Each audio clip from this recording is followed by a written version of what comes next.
Hello दोस्तों, कैसे हैं आप सब। उम्मीद है कि आप सब अच्छे स्वस्थ और मस्त होंगे और आप सबकी बिहार शिक्षक भर्ती की तैयारी बेहतरीन चल रही होगी। तो दोस्तों, आज के इस वीडियो में दोस्तों हम पढ़ेंगे मेंसुरेशन के कुछ महत्वपूर्ण सवालों को डिस्कस करेंगे। जैसा कि दोस्तों आगामी बिहार शिक्षक भर्ती में पूछे जाने की पूरी संभावना है।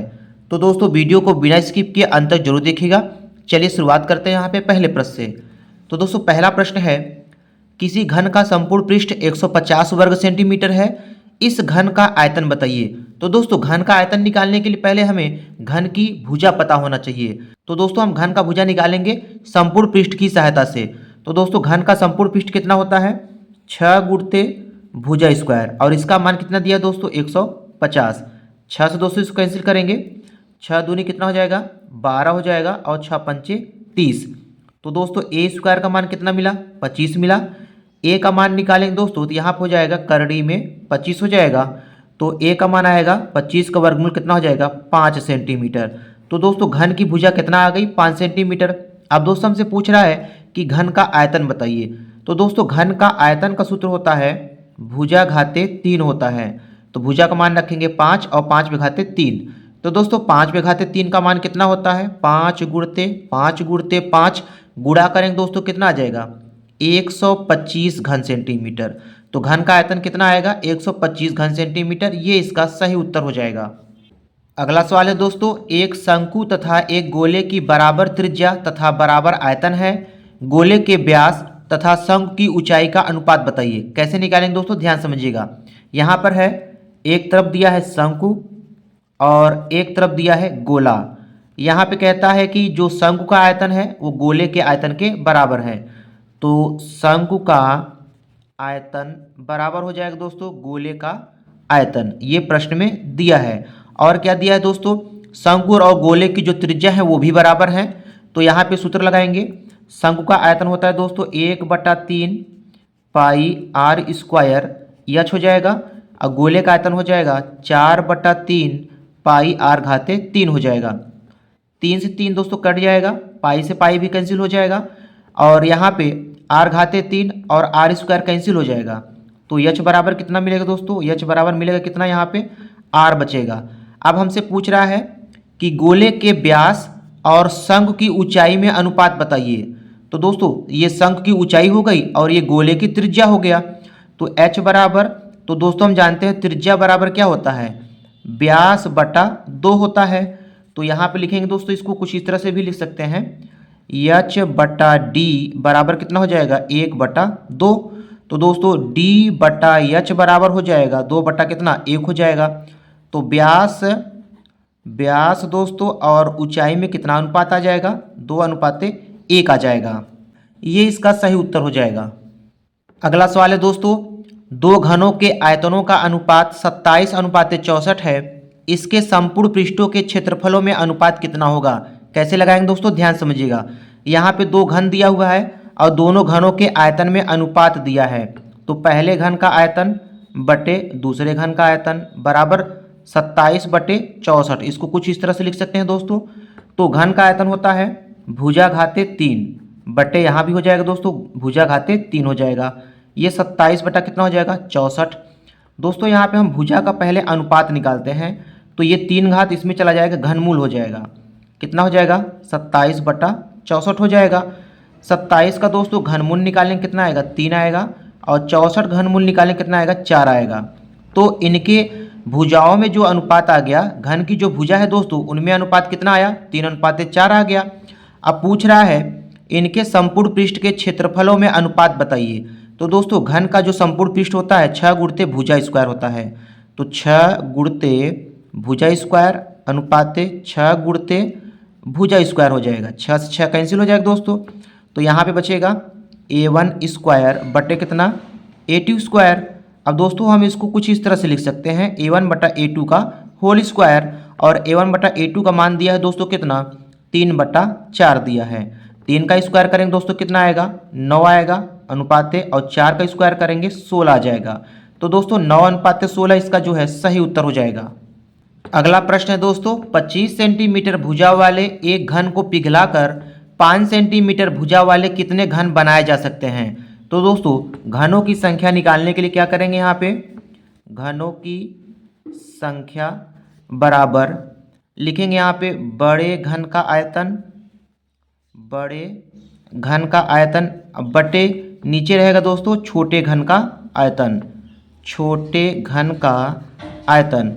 अब दोस्तों घन का आयतन होता है भुजा घाते 3, तो बड़े घन का आयतन कितना हो जाएगा 25 पे घाते 3 हो जाएगा, बटे छोटे घन का आयतन कितना हो जाएगा 5 पे घाते 3 हो जाएगा।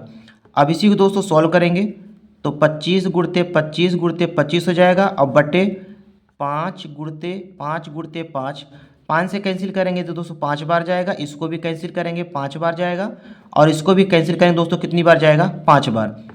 दोस्तों तीनों को गुणा करेंगे 55 25 25 पंचे 125, तो दोस्तों कुल घनों की संख्या कितनी बनेंगी 125, ये इसका सही उत्तर हो जाएगा। अगला प्रश्न है दोस्तों, संलग्न चित्र में ABCD एक चक्रीय चतुर्भुज है। यदि कोण A का मान 75 अंश है और कोण B का मान 82 डिग्री है तो कोण C का मान बताइए। कैसे निकालेंगे दोस्तों, ध्यान समझिएगा। यहाँ पे दोस्तों एक चक्रीय चतुर्भुज दिया हुआ है जिसमें कोण A का मान 75 डिग्री दिया है, अब हमसे पूछ रहा है कोण C का मान बताइए। तो दोस्तों चक्रीय चतुर्भुज के सम्मुख कोणों का जो योगफल होता है, चक्रीय चतुर्भुज के सम्मुख कोणों का जो योगफल होता है दोस्तों वो 180 डिग्री होता है। तो कोण A का मान दिया है 75, तो कोण C का मान कितना होगा 180 में 75 को घटा देंगे।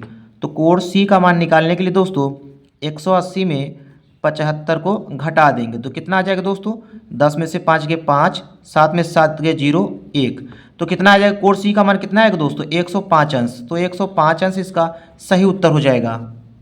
अगला सवाल है दोस्तों, एक बेलनाकार टंकी की धारिता 1848 घन मीटर है तथा इसका व्यास 14 मीटर है, तो टंकी की गहराई बताइए। गहराई का मतलब होता है दोस्तों ऊंचाई, हमसे यहाँ पे यच पूछ रहा है, और बेलनाकार टंकी की धारिता दिया है। धारिता का मतलब होता है दोस्तों आयतन, तो यहाँ सूत्र लगाएंगे बेलन का आयतन, बेलन का आयतन बराबर होता है दोस्तों पाई आर स्क्वायर यच होता है। आयतन दिया है 1848 दिया है, बराबर पाई का मान रखेंगे दोस्तों 22/7 गुणते त्रिज्या कितना है दोस्तों, यहाँ पे व्यास 14 दिया है, तो त्रिज्या निकालने के लिए 14 को आधा कर देंगे, कितना आ जाएगा 7 सेंटीमीटर यहाँ पे त्रिज्या मिल जाएगा। अब गुणते यही हमसे यच पूछ रहा है, सॉल्व करेंगे दोस्तों 7 से 7 ये कैंसिल हो जाएगा, तो 1 8 4 8 यहाँ बटे हो जाएगा दोस्तों 22 गुणते कितना 7 बराबर हो जाएगा यच। अब दोस्तों इसको कैंसिल करेंगे, 11 से इसको काट देते हैं, तो 11 से काटेंगे दोस्तों ये 168 बार जाएगा और 11 दूना 22 जाएगा, तो 168 बटे 2 गुणते 7 बराबर यच बचा। अब दोस्तों इसी को सॉल्व करेंगे, 2 से इसको काट देते हैं तो कितनी बार जाएगा 2 8 16 और 2 चौका 8 बटे कितना 7 बराबर यच। 7 से 200 इसको कैंसिल करेंगे, 7 1 का 7 हो जाएगा और 7 दूनी 14 हो जाएगा।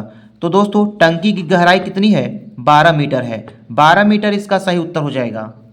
अगला सवाल है दोस्तों, एक समलंब चतुर्भुज की समांतर भुजाएं 25 सेंटीमीटर और 12 सेंटीमीटर हैं और उनके बीच की जो दूरी दिया है दोस्तों वो 8 सेंटीमीटर है, तो इसका क्षेत्रफल बताइए। तो दोस्तों समलंब चतुर्भुज का जो क्षेत्रफल होता है सूत्र होता है 1/2 गुणते समांतर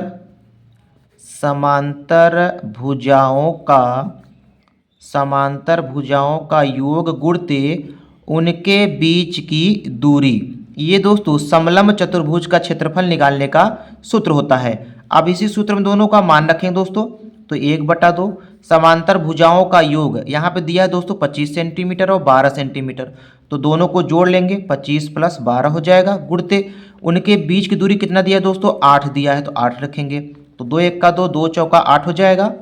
जोड़ेंगे दोस्तों कितना हो जाएगा 5 2 7 37 हो जाएगा, 37 गुणते 4 गुणा करेंगे दोस्तों 4 7 28 हासिल लगा 2 4 3 12 2 कितना हो जाएगा 14 हो जाएगा, तो 148 वर्ग सेंटीमीटर ये इसका सही उत्तर हो जाएगा।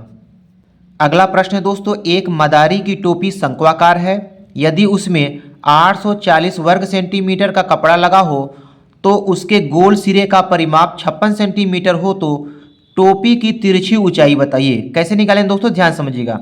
यहाँ पे एक ये शंक्वाकार टोपी है, ये शंक्वाकार टोपी बना है दोस्तों, और ये जो इसका ये टोपी जो बना हुआ है उसमें कुल कितना कपड़ा लगा है दोस्तों 840 वर्ग सेंटीमीटर का कपड़ा लगा है। इसका मतलब इसके वक्र पृष्ठ के बराबर 840 दिया हुआ है, तो दोस्तों यहाँ पे लिखेंगे वक्र पृष्ठ बराबर दिया है कितना 840 दिया है। तो दोस्तों शंकु का जो वक्र पृष्ठ होता है, शंकु का वक्र पृष्ठ सूत्र होता है दोस्तों पाई आर यल होता है और बराबर 840 हो गया। अब यहाँ पे दिया है दोस्तों गोल सिरे का परिमाप। ये जो दोस्तों ये गोल सिरा है ना, इसका परिमाप दिया है कितना 56 सेंटीमीटर दिया है। तो गोल सिरे को परिमाप को कहा जाता है परिधि। तो दोस्तों यहाँ पे परिधि का मान कितना दिया है 56 दिया है। यहाँ पे दोस्तों पाई आर का मान निकाल लेते हैं, तो 2 से कैंसिल करेंगे, पाई आर का मान आ जाएगा 28 दूना 56। तो पाई आर का मान कितना मिला दोस्तों 28। इसी सूत्र में हम मान रख देते हैं, तो पाई आर का मान इसमें रख देते हैं दोस्तों कितना 28 गुणते यल बराबर 840 हो जाएगा। हमसे दोस्तों तिरछी ऊंचाई पूछ रहा है और तिरछी ऊंचाई को यल से जो है व्यक्त किया जाता है। तो यल का मान निकालेंगे 840 बटा कितना 28, कैंसिल करेंगे दोस्तों, 4 से काट देते हैं। तो 4 दूनी 8, 4 एक का 4, 0 हो जाएगा, 4 सते 28, 7 एक का 7, 7 तिरिक 21, कितना आएगा दोस्तों 30 सेंटीमीटर आ जाएगा। तो शंक्वाकार टोपी की जो तिरछी ऊंचाई होगी वो 30 सेंटीमीटर, ये इसका सही उत्तर हो जाएगा। अगला सवाल है दोस्तों 3 सेंटीमीटर त्रिज्या वाले तांबे के एक गोले को पीटकर 0.2 सेंटीमीटर व्यास की एक तार के रूप में बदल दिया जाता है, तो इस तार की लंबाई बताइए। तो दोस्तों कैसे लगाएंगे ध्यान समझिएगा। यहाँ पे गोले को पीटकर तार में बदल दिया जाता है, इसलिए दोस्तों इनके आयतन में कोई परिवर्तन नहीं होगा। तो यहाँ पे लगेगा नियम, गोले का आयतन जो है दोस्तों वो तार के आयतन के बराबर होगा। गोले का आयतन बराबर हो जाएगा तार का आयतन हो जाएगा। और दोस्तों गोले का आयतन क्या होता है 4/3 पाई आर घाते 3 होता है। और तार जो है दोस्तों बेलन के आकार का होता है, तो यहाँ पर हो जाएगा पाई आर स्क्वायर एच हो जाएगा, पाई से पाई कैंसिल हो जाएगा। तो दोस्तों 4/3 और यहाँ पे आर का मान रखें दोस्तों, ये गोले की त्रिज्या है, तो गोले की त्रिज्या कितना दिया 3, तो यहाँ पर हो जाएगा 3 पे घाते 3 हो जाएगा बराबर। अब यहाँ पे तार की त्रिज्या कितना दिया है दोस्तों, व्यास दिया है 0.1 सेंटीमीटर, तो तार की त्रिज्या कितना हो जाएगा 2 से भाग कर देंगे तो कितना आ जाएगा 0.1 सेंटीमीटर, ये तार की त्रिज्या हो गया। तो यहाँ रखेंगे 0.1 गुणते 0.1 गुणते, यही दोस्तों तार की लंबाई पूछ रहा है, इसको हम मान लिए h। 3 से दोस्तों कैंसिल कर देंगे, तो 4 गुणते 3 का स्क्वायर बचेगा, 3 का स्क्वायर होता है 9 बराबर। इसको दोस्तों भिन्न बदल लेते हैं, 1/10 गुणते 1/10 और गुणते कितना हो जाएगा h हो जाएगा। अब दोस्तों सॉल्व करेंगे, 9 चौक कितना हो जाएगा 36 बराबर h बटे 10 में 100 हो जाएगा। तो h बराबर कितना हो जाएगा 3600 सेंटीमीटर। तो दोस्तों तार की लंबाई कितना आएगा 3600 सेंटीमीटर। जैसा कि दोस्तों उत्तर मीटर में दिया है, तो दोस्तों सेंटीमीटर को मीटर में बदलने के लिए क्या करेंगे 100 से भाग कर देते हैं। तो 100 से भाग कर देंगे, कितना आ जाएगा तार की लंबाई 36 मीटर, ये इसका सही उत्तर हो जाएगा। अगला सवाल है दोस्तों, यदि दो गोलों के अर्ध व्यास क्रमशः 3:2 के अनुपात में है तो उनके आयतनों का अनुपात बताइए। अर्ध व्यास का मतलब होता है दोस्तों त्रिज्या, तो यहाँ पे त्रिज्या का अनुपात दिया है 3:2, तो R1:R2 का मान दिया है दोस्तों 3:2। अब पूछ रहा है कि इनके आयतनों में अनुपात बताइए, तो पहले गोले का आयतन अनुपाते दूसरे गोले का आयतन हो जाएगा। तो पहले गोले का आयतन क्या होता है दोस्तों 4/3 पाई आर घाते 3 हो जाएगा, अनुपाते 4/3 पाई R2 घाते कितना हो जाएगा 3 हो जाएगा। तो दोस्तों ये वाला फैक्टर तो इससे कट जाएगा, बचेगा कितना R1 घाते 3 अनुपाते R2 घाते 3। इसको दोस्तों कुछ इस तरह से भी लिख सकते हैं, R1/R2 पे घाते 3 लिख सकते हैं। और दोस्तों R1/R2 का मान कितना दिया है 3/2 दिया है, तो यहाँ रखेंगे 3/2 पे घाते 3। तो दोस्तों 3 का 3 बार गुणा करेंगे, 3 का घन करेंगे कितना आएगा 27 आ जाएगा, और 2 का घन करेंगे कितना आ जाएगा 8 आ जाएगा। तो 27:8 इनके जो है आयतनों में अनुपात हो जाएगा, ये दोस्तों इसका सही उत्तर हो जाएगा। तो दोस्तों आज के इस वीडियो में इतना ही। वीडियो पसंद आया हो तो वीडियो को लाइक कीजिएगा, शेयर कीजिएगा। मिलते हैं नेक्स्ट वीडियो में, धन्यवाद।